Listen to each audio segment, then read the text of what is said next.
There's nothing I can do for you if your mind has been made up. You seem... Apartment Sunday morning. He was 46 years old. The suspected cause is a drug overdose. In a 25-year career, he appeared in more than 50 films. Hoffman captivated audiences with his talent and his versatility.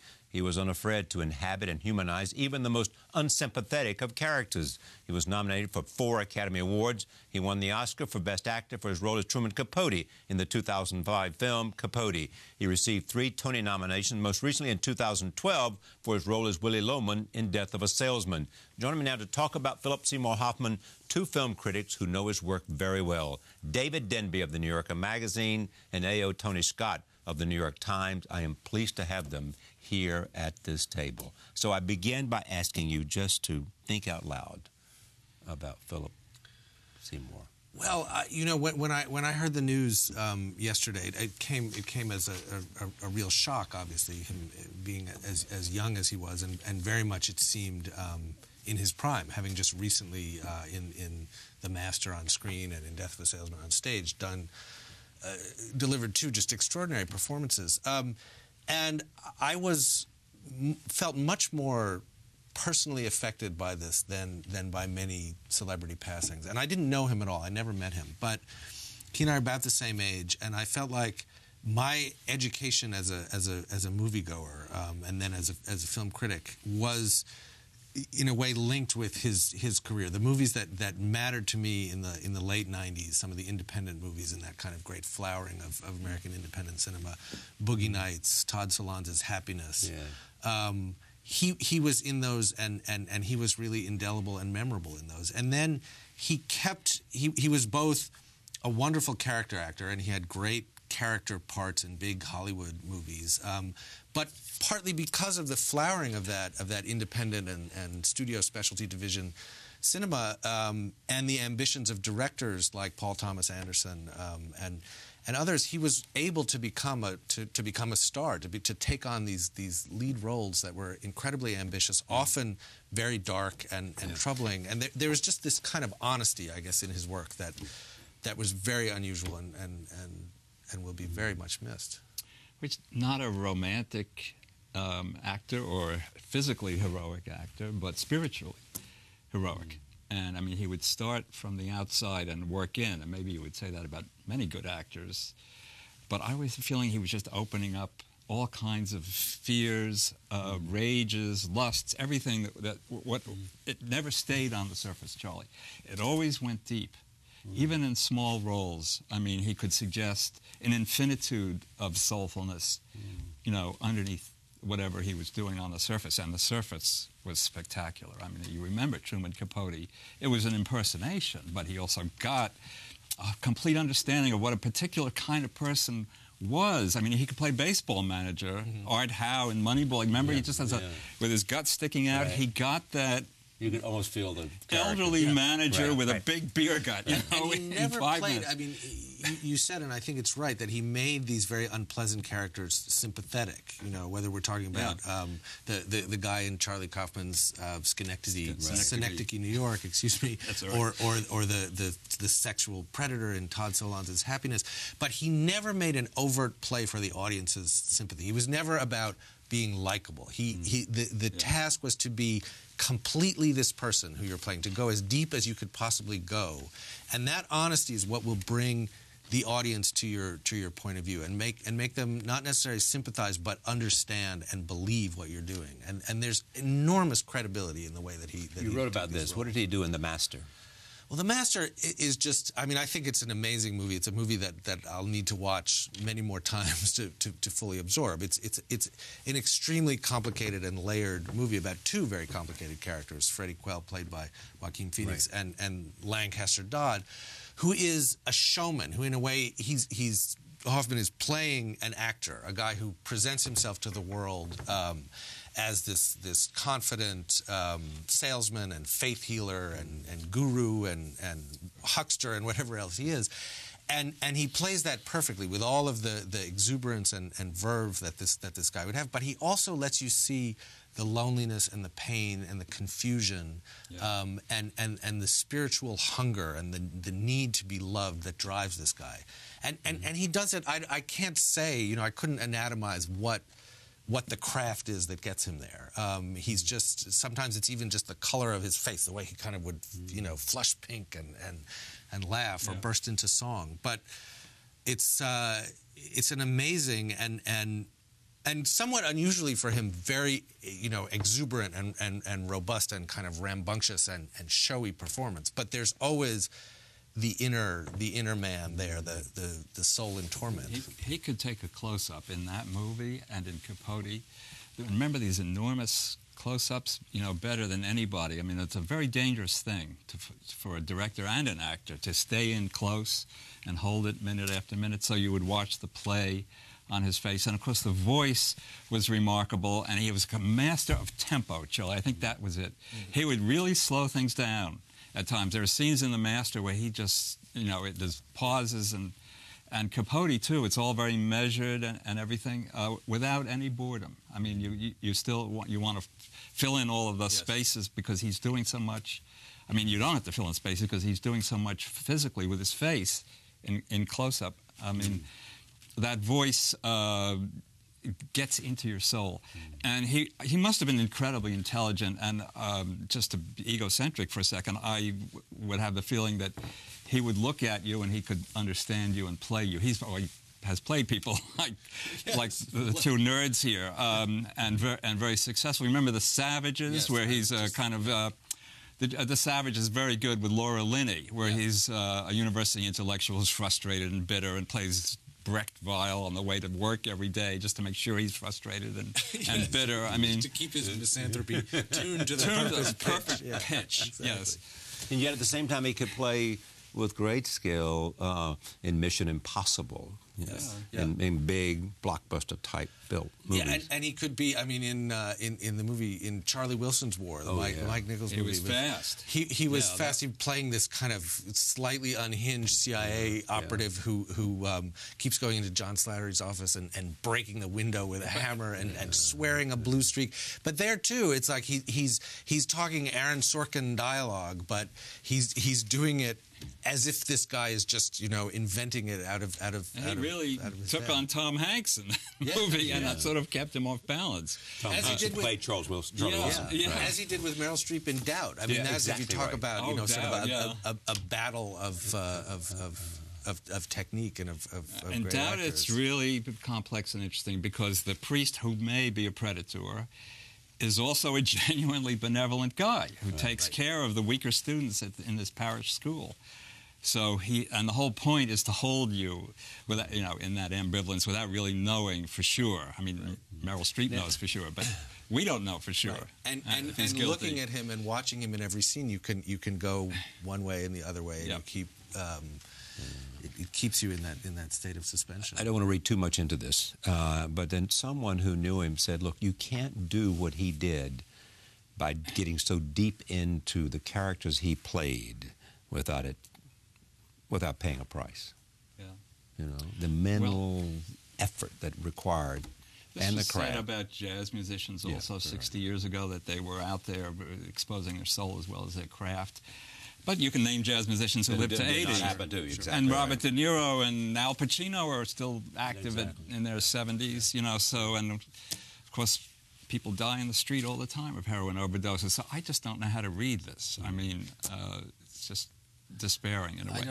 It is. I mean, I think there is something to that, in that at least there is a risk when you're going to these regions of psychic darkness and difficulty. Well, it has to hurt, and you may need to try to make it not hurt. I think the point here is that if you do it as well as he did it, to get as close and as raw as he did, then you're really takes a lot out of you. It takes something out of you. Yeah.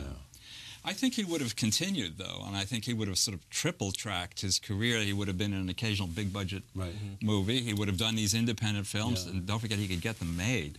Yeah. Yes. That was indeed. And the theater. And the theater. I mean, he did seem to be kind of working through some of the most demanding kind of central roles of Willy Loman.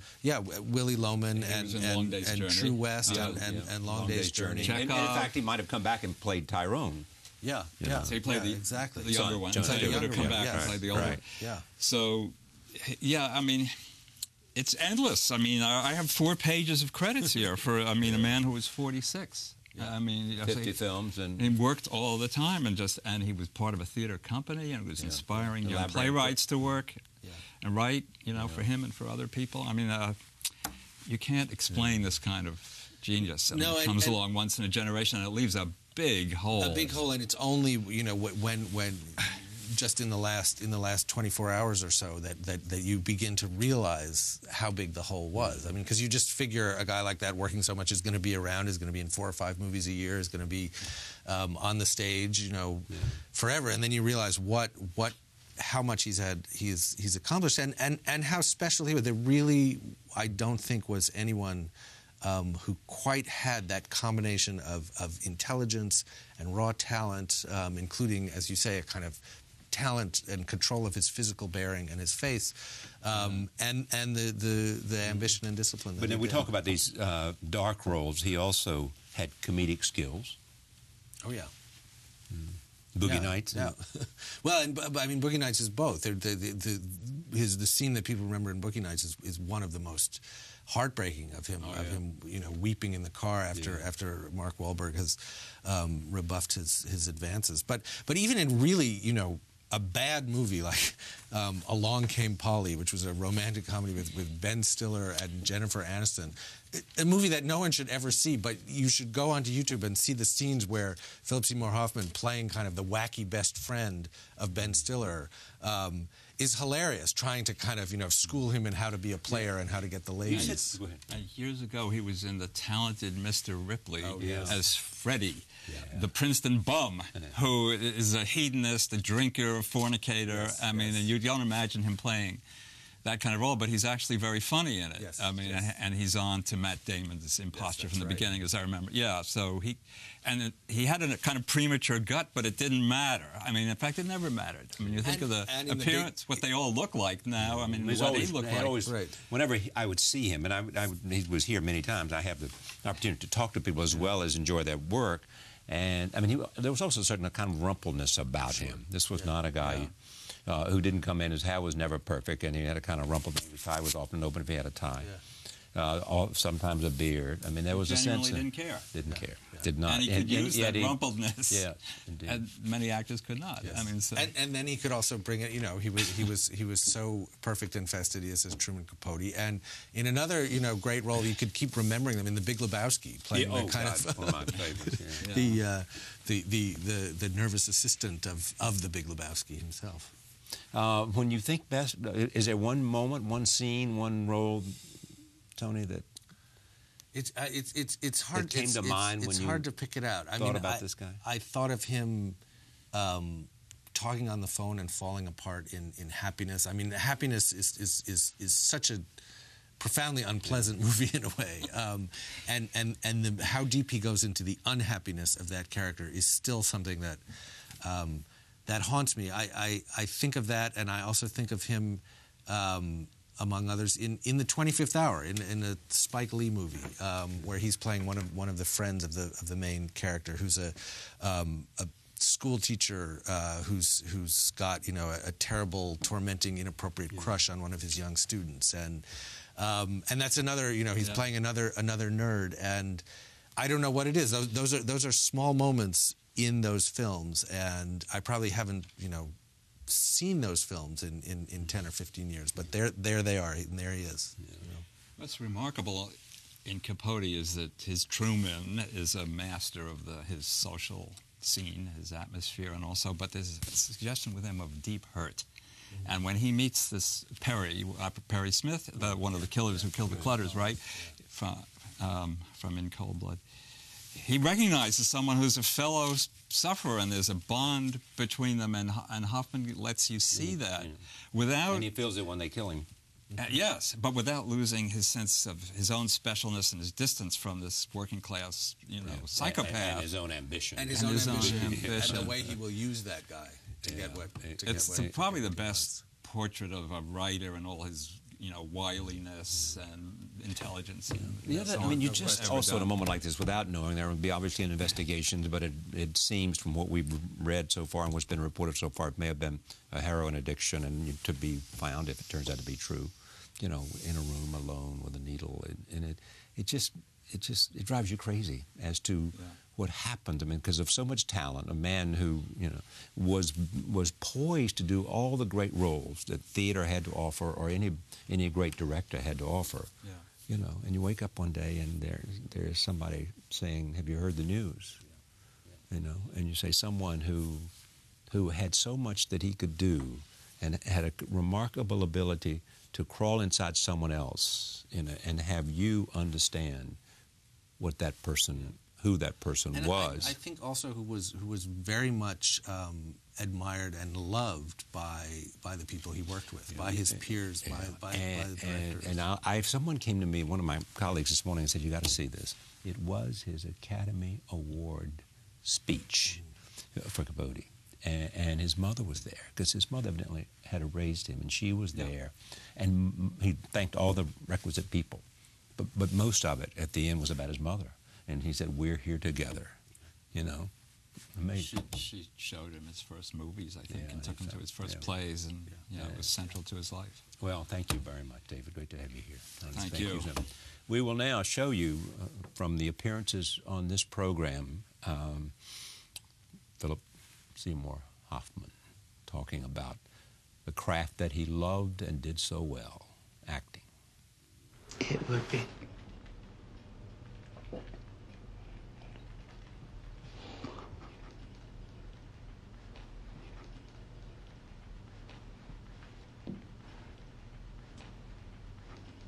You'll be watching. I don't know. Do you want me to?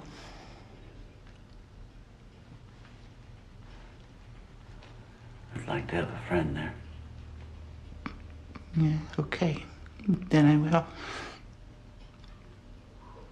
We continue our appreciation of Philip Seymour Hoffman with Bennett Miller. He is a director who has known him since they were kids. He directed him in Capote and Moneyball. Here is Bennett Miller on this show talking about his friend and collaborator. How do you direct him? Well, it's interesting. I mean, at that point, I'd known Phil for 20 years, and there were things that I think, both learned about each other once we, got into a room and began dealing with the material. And I think we both have a very anguished and unforgiving process. And, seeing what he needed to get there, and what I needed. What did he need to get there? He needed to go to a dark place and feel like profound vulnerability and experience a level of despair that maybe people who don't know him that well would be uncomfortable with. I think on set, from the outside looking in, the process might have appeared a little bit like fierce and rough, but we didn't have to sort of apologize to each other about being like very forward and are we there yet or not? But because I've known Phil for so long, he would call me up before he would go up in a play, before like True West? 2 weeks before True West. A few weeks before The Seagull, he called me up and he would say, Benny, I'm nervous. I think my career is over. I don't know what I'm doing. I'm going to be revealed to be the fraud that I really am. And, and then I'd go to the opening night and he's a genius. And so when that began to happen with Capote, I think You'd been there before. Been there before, and kind of, I think knew how to give him the space and allow him his despair. Beyond getting in a dark space and finding despair, what else? Tell me how you see this performance? What's great about it? Well, I think what's great about it. I mean, the critics are saying that, so it's not me. I think it's great too. I mean, what's great about it is it's not some kind of mimicking of Truman Capote. There is a mechanical aspect to playing this role where the voice, the voice, the physicality, and all the weight he lost, and all of that stuff. But he had to own that stuff so fluently that there was no self-consciousness about it, so that he could play what was beneath it. Yeah. And it's interesting. People's memory of Capote, I think, belies the truth of who this character was, and in many ways the flamboyancy of the character is an obstacle to get past. You have to do it, but somehow you've got to communicate through all of that, and that's what he does. And it's a complex. He's a complex person, and I think Phil managed to reach through that. Let me tell you one thing you said about them. You said shooting Phil is a bit like doing a wildlife documentary. Other actors, they hit their marks, they know how to find the light. Phil is not interested in finding the light. Phil plays away from the camera. And you can't do that much here. Right. That's right. He's unpredictable. And, we rehearsed for some time, but we'd get into a scene, and whatever the truth of the situation is in that moment, it will undo, whatever preparation if it's in any way, in conflict. What was try to say that again some way. I'll tell you, he prepares, I think more and more deeply than, or as deeply as anybody could possibly prepare. He's got a great brain and really can dissect a script and a story and a character and understand things, but those are not the things that make him a great actor.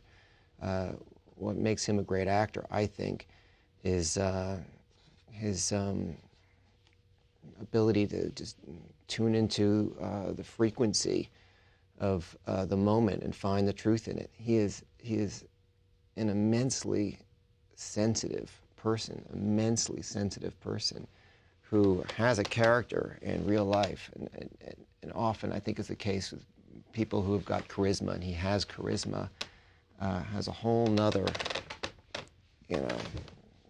thing going on, like behind that charisma. Very, very sensitive person who will enter a scene and almost despite his preparation, his work and, his analysis, can let go and, be with the moment. We conclude our appreciation of Philip Seymour Hoffman with a look back at his appearances on this program. He talked about many things, but especially the craft of acting. Here it is. It's really, acting is a weird thing, because really the best, acting is a day-to-day thing, and that's why doing the theater is so important to me. Because what does that mean, day-to-day? Because you're only as good as what you're doing right then, and I truly believe it. And that's how I think of acting. It's like acting is not something that is put on a canvas that you can just put up on a wall and people can come by and see whenever they want to see it. It's really what you do in that day with what you're acting. It's what you do on that day is when I'm satisfied. I'm as good as what I'm showing you right now.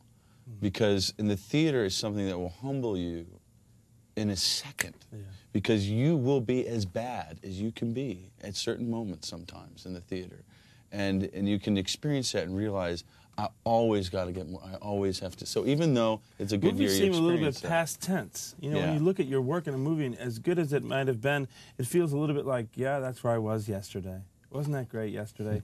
But it seems irrelevant in a way to you as an artist. But isn't it nice you can go back and you can go back to it, though? I mean, there's something on the other hand, flip it over, that it is there like a painting. Proud of it. You're very proud of it. You can look and you say, maybe I could be better tomorrow, and maybe not. But for one moment in time, there is something I'll always be pleased and proud about. Absolutely, Very, very proud of it. It's great for the lazy side of myself, too. It's like, got that one. But are you actually saying that there are moments, and more than moments, in which, in the performance of True West, you're just not good? Well, no, I'm saying that there are in theater that you do 8 shows a week, and you do it over 4.5 months, 5 month span of time, sometimes even longer, that the theater always puts you in a position where you know you can be better. How do you look? What do you look for when, in terms of getting inside the character, not in terms of accepting a role, but getting inside the character? What is it that? I look for the thing I really don't want to find. Is the best, meaning that I keep asking questions about the character and about myself, back and forth, pertaining to the story, pertaining to what I know, to get at some type of truth that I feel is the center of the person's engine. If that makes any sense at all. You know, it's kind of like getting at something that hopefully will be something that kind of catapults whoever you're playing into action, and it's a hard thing to do, and sometimes you don't find it, but you can in constant search of it. Do you put the process on paper, or is it just a mental exercise? It's a mental exercise. No, it's very mental. It's work. It's problem solving. It's a lot of things. He had a right to get them to tell the story. Absolutely. That this is about the art. This is about the book. When he says to Perry, he's like, I'm a writer. That's what I do. He says it to Perry at one point. It's like, I'm not here, you know, to entertain you. You know, I'm here to write this book. And, yeah, that's a good moment. And that's in the movie too. And you get it very clear that he has justified all his actions. But I don't think, that's why I said it's a classic tragedy. I don't think he understands where this story is ultimately rolling toward. And I think he's fighting it, and he's fighting it off, and he's fighting it off, and it's inevitable that he's going to actually have to make a decision between his ambition in the book and watching these two people he got very close to die. It is rolling towards a moment in which, to end his book, they have to be executed. That's right. That's where it's rolling. And where does he want them to be executed? Because he wants to end the story and finish the book and move on. Yeah. So he's saying, I would like it if you would die, but when you die, the grief I will feel will be crushing. Yeah. Meaning he's willing someone's death who ultimately, when they die, will cause so much grief that it will crush them. Those two things can't coexist together without causing severe damage. And I think that ultimately that's the damage, that's the tragedy that unfolds in this film in an incredibly taut, concise way, the way Bennett put it together. And that's, to me, what's compelling about it. I didn't accept this film to play Truman Capote. I accepted this film to take part in telling that story. Because that story to me is about, you know, I'm getting very corny here, but it's about life. It's about those decisions in every moment where you're like, should I go there or should I go there? No, I want both. And you realize that these things that are so differing, that are so opposite, that are battling with each other, coexist together inside of you. And how difficult that is, you know, and that this is an incredibly extreme example of that, I think, very human dilemma that ambition and greed and all these things will bring up.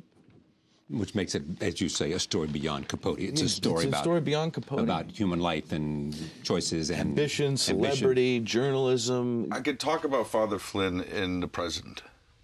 And I don't mean that just because of you don't want to give away in the present, about this, but meaning that I filled those things in personally, but they're intertwined. His history's intertwined with his present, meaning I think he's a man who does want his place of vocation to be the center of the community. I think he wants people to be excited to come to where he works. I think he wants it to be the center of thought and debate. I think he genuinely thinks this, genuinely wants this. And he's also part of that hierarchy, and he's at the top of it. And I do think that, you know, isn't very progressive. Do you know what I mean? So he comes right, see what I mean? He's a progressive guy coming right smack right up against something that's not that he's a part of, and that he's not quite willing to give up yet. I think to put it in simple terms, like you just said, is really appropriate, actually. Yeah. And I feel like that's how I think about the film, because when working on it, I kept paring it down to, it felt like we just kept paring it down to the simple moment-to-moment life of the man. You know, I mean, really that's what it was about. And I think that it's you know, it's about a man's life. It's about, I always say it's about a lot of people's lives, but it's about a man's life who realizes ultimately that everyone is the lead in their own story. this kind of realization that comes to him, but ultimately about a person who's trying. You're really just watching a person trying, you know, and he's trying, and then eventually his life ends. Do you know? And you never get there, and you never really do figure it out. And do you ever really get the answer? And are you ever really fulfilled? And are you ever, you know? And all those questions arise during that time. So, but the portrait's in the journey, so to speak. But yeah, but you are watching. So, and because he's an artist, and because he's trying to approach the truth with a artistic piece, a piece of theater, he is, you know, very close to these issues that some people may kind of keep away.